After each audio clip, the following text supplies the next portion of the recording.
Hello YouTube, this is Let's Talk Horror, and welcome back to another video. So honestly guys, I've wanted to make this video for quite some time. This has been the Halloween video I've been planning to get to for quite some time, and I've referenced in some of my other videos. I had ideas for other videos that just took priority, but here we go.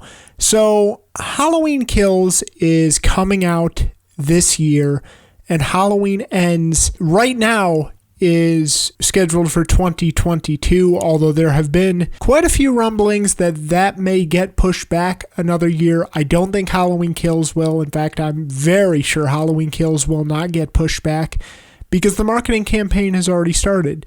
And the main topic of this video today is actually where I think the franchise could and maybe even should go after Halloween Ends in 2022 or 2023. First of all, though, it's an exciting time for this franchise. If you guys don't remember, there have been often rumblings about a Halloween Kills poster coming soon. We do know the marketing campaign has started for that film. And if we go by the Halloween 2018 marketing campaign, we got the official poster for Halloween 2018 around mid to late April. It was firmly in mid-April, and we're obviously entering April here in a couple of days. So hopefully we get it soon. I think if we just go by that, and maybe we don't, could be a very exciting time within the next 2.5 or 3 weeks, because we could finally get that Halloween Kills poster we haven't been getting, and then all we'd have to wait for is the Halloween Kills trailer in late June or early July. And it's just a really exciting year for horror overall, especially if you're a fan of really these, classic slasher franchises. Obviously Halloween Kills this year. It was just announced the other day that Texas Chainsaw Massacre, that new movie is coming out this year. Another big one that a lot of people are really excited for is Candyman. I know people are really excited for that. That's really the only thing rivaling Halloween Kills as kind of the horror event of the year. But then we also get Spiral, the Book of Saw. That one I'm not as excited for because I'm honestly just not a huge fan of the Saw franchise, but I'm mildly excited for that one. And I'm happy for, the diehard fan base of that franchise that they're getting a new film. And I'm mildly excited. But anyway, on to the main portion of this video is where do I think this should go after Halloween Ends? What should we do no matter what happens in Halloween Ends? Where should this go? Because Halloween Ends is not going to be the last Halloween movie, folks. It's just not. As long as these movies are making money at the box office and people are showing up to watch them, it's just not going to be the last Halloween movie. But I think this is a great opportunity, and I may have touched upon this in my Halloween 3 Season of the Witch video. I think this is a great opportunity to really revisit that idea of approaching the anthology series aspect of this and giving that idea a second chance. Because that idea has so much potential, and it always did. I just don't think the world was really ready for it in 1982.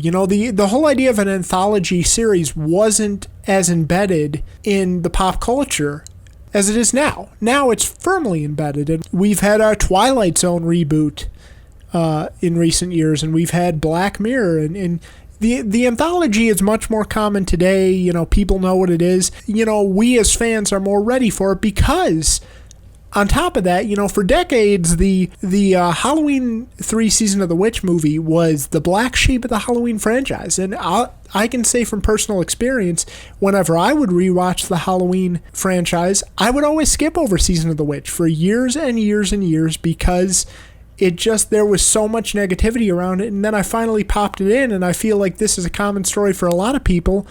And I really, really, really enjoyed it. In fact, I enjoyed it a lot more than many of the Michael Myers sequels. And so I think there is a following and a fan base with that movie, and I think we're ready for it. I think we're ready to re-explore the anthology idea because that idea has so much potential if you just give it a chance. But then again, the studio has to advertise it, right? The advertising has to be correct, because if you actually look back at Halloween 3 Season of the Witch, they did not do a sufficient job at all in letting the audience know that it was not a Michael Myers movie. In fact, the tagline for that movie was "The Night No One Comes Home," or something along those lines. And that sounds eerily similar to Halloween 1978. So yeah, people are going to get that mixed up. I've heard rumors in even some commercials, although I've never been able to find it in some ads for the movie, that Michael Myers is actually referenced. Although, again, I haven't been able to find it. My point is, they did a terribly insufficient job of letting the audience know what to expect and simply say that, hey, this is not Michael Myers. As long as they do it much better this time around and they make it clear up front that, hey, this is not Michael Myers, I think it could have success. I think the audience would say okay and give it a chance. And who knows what we could get. Like, guys, who knows what weird and scary and effed up stories we could get from an anthology series set around Halloween. And those movies can have their own sequels as well, and they can have their own spin-off franchises. And guess what? It doesn't automatically mean that you can never make another Michael Myers Halloween movie again. You can, but maybe it's time to give that character a rest. Maybe it is. Give him a break. I don't know, because if we don't give him a break, we're just going to go down the same path we did before Halloween 2018, which is where we give him all this backstory and all these reasons of why he's doing what he's doing, and it's going to become convoluted, and we're going to get tired and burnt out again. And I don't want to see that happen. And I want to see the franchise go in a new and different and bold direction. And I think that could be the anthology series. And heck, the anthology series could even expand the universe of Halloween as well. It can still be stories within the Michael Myers Halloween universe, just not completely centered around Michael Myers as the villain. I really think it's an idea that has so much potential, as I've said several times this video. It's an idea that has so much potential that was just not handled properly, back in the day.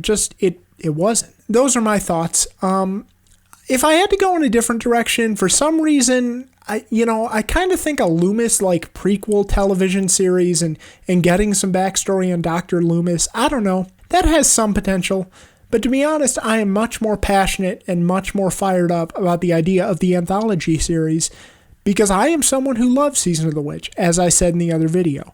So I would love to see them go that route. I know not everyone agrees, but I'm sure there are people who agree and who want to see this idea given a second chance and have it done properly this time and actually advertise it and be honest with your audience and, make it clear that going in that you're not going to see a Michael Myers movie. And maybe it's just time to give that character a break, not put him on the shelf forever. We could still make Michael Myers movies, but give him a break and allow this idea that has so much potential. Let's explore it. Let's explore it once again. So those are my thoughts. What do you think they should do after Halloween ends? Do you think they should explore this? Do you think they should explore the anthology series? Or do you just want more Michael Myers? Hey, I don't blame you. To each his own. I'm ready to see a new idea explored, and maybe we just expand the Halloween universe. But that's going to do it for me today, guys. Thanks for tuning in. Don't forget to comment below your thoughts and subscribe. This has been Let's Talk Horror, and I will see you guys later. Thanks for tuning in.